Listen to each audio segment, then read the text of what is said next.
So tonight at 9:30 PM GMT over on the Omegon Plays channel and on Twitch, I will be hosting an American Truck Simulator stream, linked to both the channels down below. Today I wanted to talk about Change UK, more commonly known as the CUK Party. It is quite the creative name, and no doubt many of us find the word CUK to be quite funny. It is certainly memorable. It's just a shame those members of the CUK Party are not as memorable as the name CUK.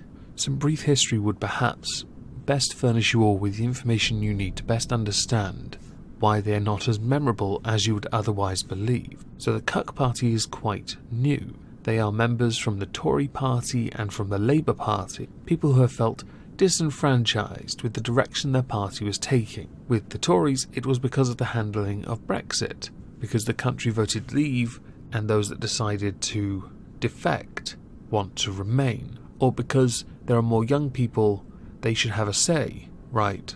Oh, and let's not forget the people's vote. Fantastic. With the Labour Party, there are a number of issues. Brexit was one, because the Labour Party didn't for the longest time actually have a stance on it. They were just there to poke holes at the government's rather flimsy plan. Other issues would include anti-Semitism, or the Labour Party's lack of handling with regards to it. It was certainly quite amusing to watch from the distance. Other issues would include the fact that the policies generated by the current shadow cabinet were leaning more and more towards the left, which apparently was not ideal for the Labour Party, because they wanted to introduce a new set of politics, which also happened to coincidentally be Blairite policies. Blairite meaning policies that many would regard as eerily familiar to that of Tony Blair's. The kind of policies where you just throw money at it, and you don't actually have a clue what you're doing, just like Tony Blair. If you think, by the way, I'm just dumping on Tony Blair, I'm not. This is what literally everyone else said about him, including his own cabinet and advisors. Now, since the creation of this de facto group of people who don't entirely stand up for what their own constituencies say, we'll get to that soon enough, they made some inroads. Many of their own former colleagues recommending they simply stand for a by-election, because even though they had just won a 5-year stretch, many believed because they defected from the original party that many people voted for as opposed to the individual, they would not be able to withstand a by-election. But I don't agree with that. I also found it amusing that when Jeremy Corbyn was saying we should address the reasons why they left, he simultaneously said they should also stand for re-election, because that totally meant understanding why they left. You're a genius, Jeremy. I may play the clip of that. If I do... Our labour movement is greater than the sum of our parts. We're at our best when we work together to transform our society, to rebuild our public services, and to deliver a sensible deal with Europe that works for the whole country. It's disappointing that some MPs have left our party to sit with disaffected Tory MPs. But we cannot return to the failed business-as-usual politics of the past, and it's only Labour that offers solutions to the challenges people face today. We showed at the general election that Labour's platform reflects actually what most people want, and delivered the biggest increase in Labour's share of the vote since 1945. These MPs now want to abandon the policies on which they were elected. So the decent and democratic thing for them to do is to resign and put themselves up for election. And I want to make it absolutely clear, I regard the fight against anti-Semitism as an absolute priority, and we're utterly determined to root out anti-Semitism from our party and our society. I say against the Jewish people, both in our party and across the country, we are your allies in the fight against anti-Semitism. Labour is the only party with a deep-rooted history of combating racism. It's the only party that's ever delivered for the many, not the few. And I know, when we are united, we will deliver the change the people of this country need and deserve. Many believed, I believed certainly, that Chuka Umunna would be the face of this party, but I was wrong. Actually, the face of the party is Heidi Allen. Heidi Allen actually was recently supposed to be on television on a comedy, quotes, comedy show called Have I Got News For You, a show that pretty much just exists so that Ian Hislop and Paul Merton have jobs. I think Paul Merton stopped being funny around about...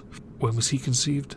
The reason this particular episode wasn't shown, though, because it's a current affairs show, so they can't just show it many months later, because it's about current events going on in the week, was because there were accusations then of political bias, and the BBC doesn't want to be seen as biased, which is totally why they haven't featured much of the Brexit Party on their panel shows. You know, the party that's annihilating literally everyone else in the polls, even with Nigel Farage getting creamed recently.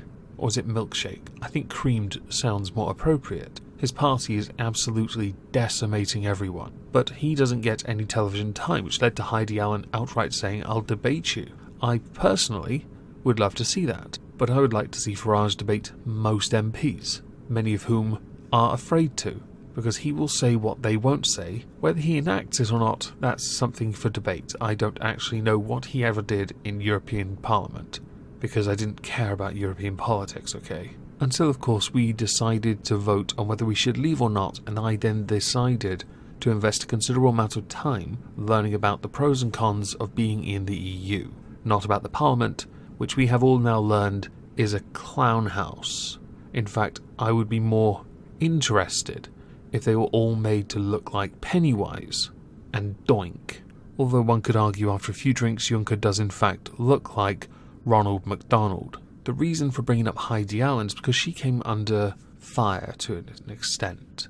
She was in the news, she said something, naturally there's a backlash to it. She believes that a major reform is needed, not just within Change UK, but also within British politics, because they're not getting much support.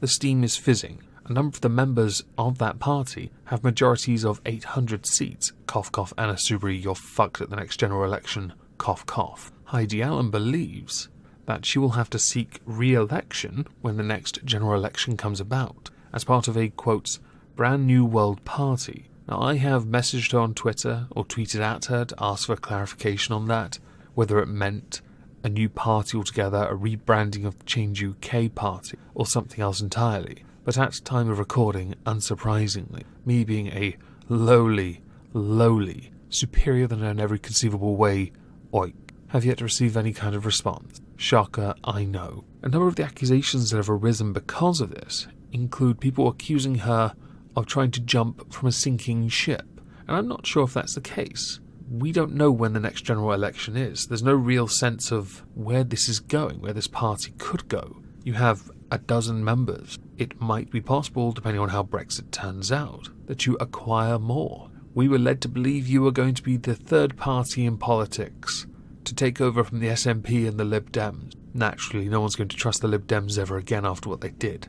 So, SNP are the only third party and, well, they're only interested in Scotland. So, best option I guess would be, DUP? Nope, they're only interested in Northern Ireland.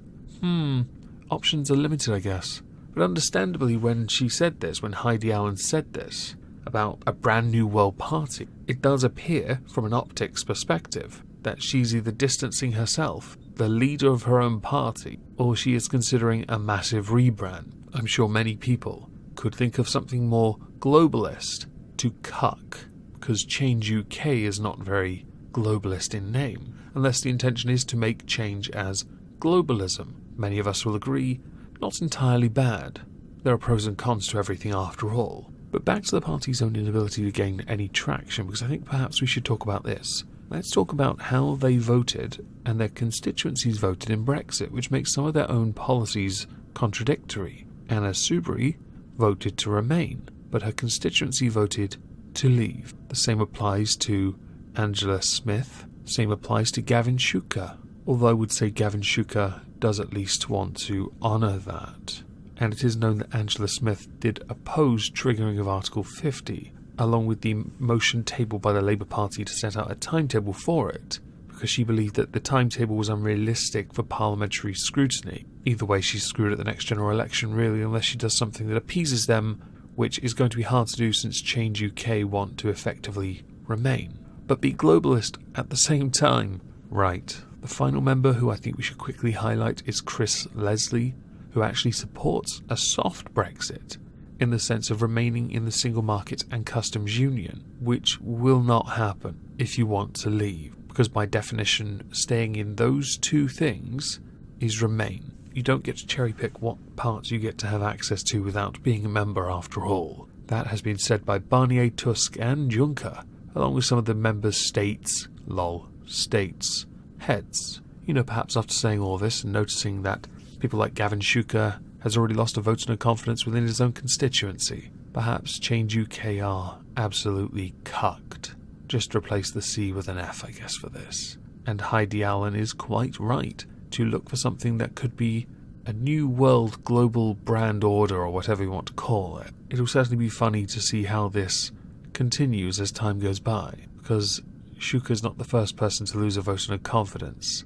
I'm wondering how many more will happen, since it isn't totally uncommon. The only obvious thing here is that he won't step down because of a few unfortunate souls that disagree with his handling. I believe though in that context it was with anti-Semitism, so maybe he won their confidence back by letting them circumcise him multiple times. Oh dear, that joke's going to piss someone off. It's a joke. Okay. If I don't see you tonight over on the Omegon Plays channel or on Twitch, I hope you all have a lovely Tuesday, and thank you all for listening.